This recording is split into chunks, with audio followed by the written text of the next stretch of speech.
Welcome back to the show, everybody. Well, an estimated 40% of the food produced in Canada goes to waste. Yeah, that represents a loss annually of $27 billion. And a lot of this comes from households, with the average consumer eating only 71% of all the food we buy. Don't worry, our next guest is using social media to inspire change, showing her 5 million Instagram followers how to turn food scraps into delicious vegan meals. And she's a New York Times best-selling cookbook author, here with her latest, and I love the title, PlantYou Scrappy Cooking. Please welcome Carleigh Bodrug back to the show. Congratulations, Carleigh. Listen, in case people don't realize, April, which we're now in, it is Earth Month, in case we all didn't know.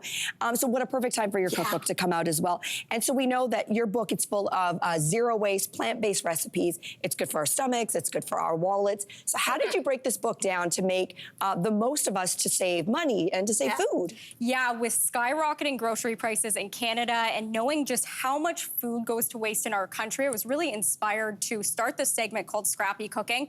And really, the recipes in the book are supposed to be super versatile. So you can interchange your grains, your beans, your vegetables for what you have on hand to reduce waste. And then we're going to be showcasing some recipes from the book today that utilize the whole plant or commonly wasted foods. Yeah, love this. Well, we have so many, you have so many recipes and tips and tricks to share with us, but we're going to start with this part of the book, which is a dish from, I love this, the Scrappy Sunrise section. So I'm guessing that's breakfast. And sure enough, you've brought a breakfast casserole using up stale bread. So walk us through this one. Yes, this is my last week's loaf breakfast casserole. And this is such a great way to use any bread that's gone a bit hard. And fun fact, bread is the most commonly wasted food in the entire world. Really? Yes, yes. Oh my gosh. For this, all you have to do is add a beautiful custard with plant-based milk and yogurt, bake it up, and it rehydrates the bread so it's as good as new. It's great for meal prep, and it's really reminiscent of a French toast. It really is. Oh my gosh, you actually use lemon juice in this, which I don't taste. I just taste amazingness. Yeah, it just makes a bit of acidity, which makes those flavors burst. Oh, I love that. Okay, so you say that we can put our own leftover lemon peels to work, though. Oh, you sure can. So what I love to do, any citrus peels, your limes, your lemons, your oranges, you're gonna pop them in the dehydrator or your oven at the lowest setting. Okay. You can do this for a few hours, and what you can do is then grind it up into citrus peel powder. What? And so if you've ever zested a lemon and gotten that citrus flavor on anything between pasta or dessert, it's a great way to add some citrus flavor, and then you can store that in your pantry for months because it's dehydrated. Oh, that is fantastic. I love that. That's a great hack. Now, this recipe also calls for maple syrup, or honey.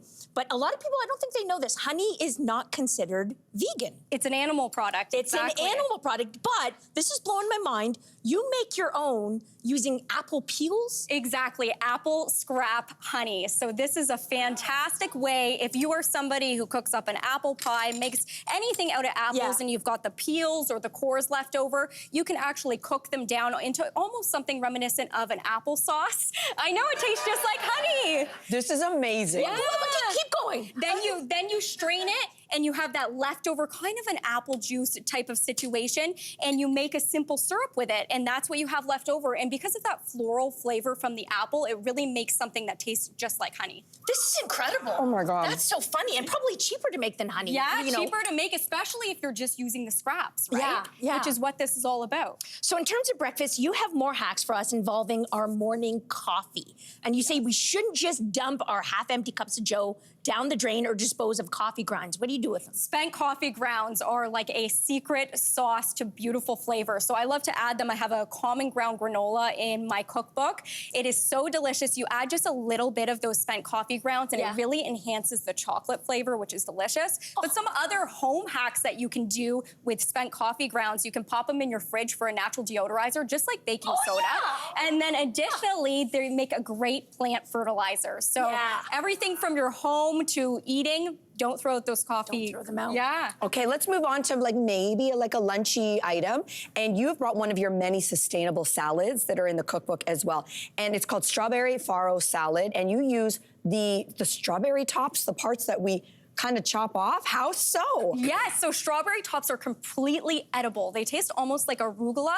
And the great thing about strawberry tops is you can throw them in a blender with your smoothie, you'll never notice them. But I love to infuse them with vinegar, and it makes a beautiful strawberry top vinegar. And then from there, you can mix it with some vegan yogurt and poppy seeds and make your own poppy seed vinaigrette, which I love to put on this gorgeous summer salad. My God. Yeah. Is this it? This is incredible. That's Yes, so that's arugula, but there should be a few tops in there. You won't even taste them if you eat them. Super nutritious too.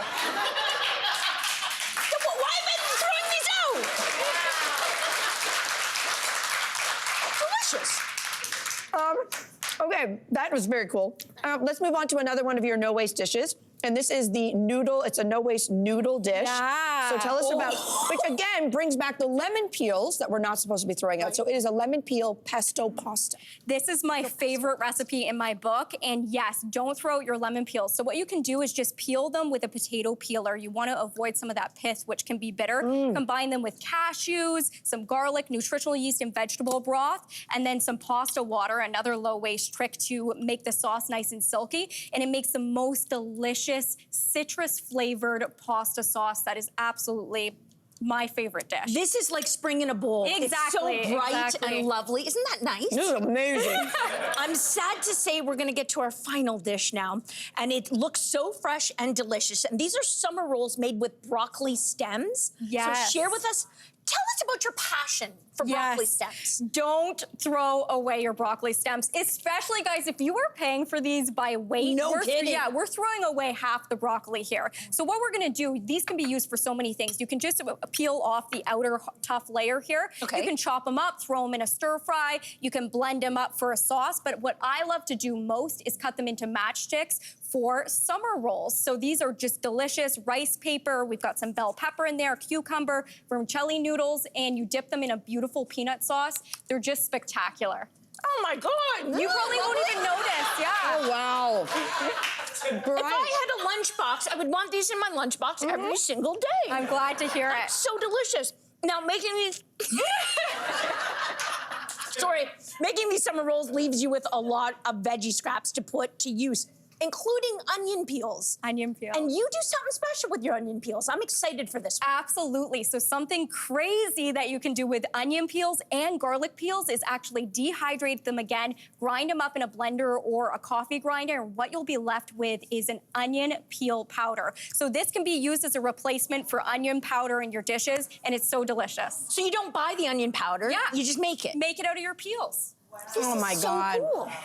Carleigh, this has been like mind-blowing in every single way, which is why you're so good. Thank you. Okay, PlantYou Scrappy Cooking. For everyone watching, PlantYou Scrappy Cooking is available right now. And for you, our gorgeous studio audience, you're going home with your copy today. Hey there, what did you think? Drop your comments below and join the conversation. And don't forget to like and subscribe so you can find more on everything from food and fashion to pop culture and current events. See you soon.